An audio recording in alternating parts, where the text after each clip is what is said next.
Swal tirit por mi kan tirit tonding nga Jesuh ni akan ko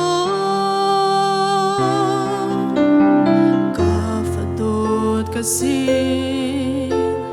rakir tang ati din akan meglay tia Jesuh ni akan pi o Sunglawi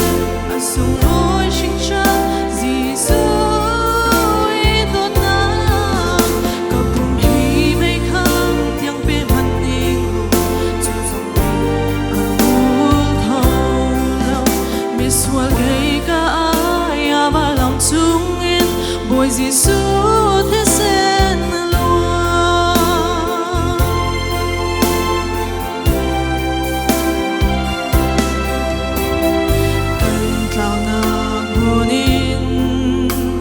Jesuh pantang usi hilay tila hoy tot ng amin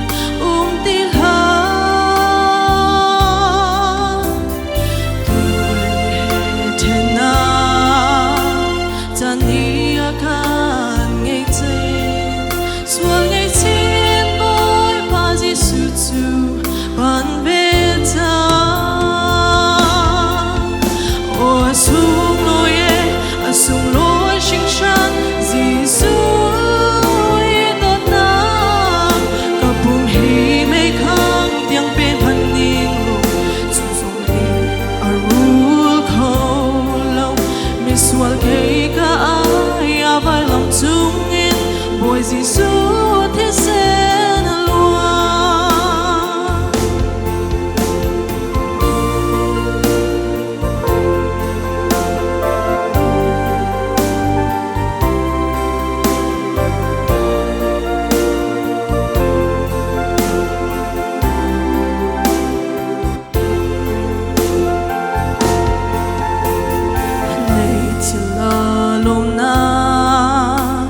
mi tam pinian ko si selay tila lom nakling anom lo bồi Jesuh Christ Dawtnak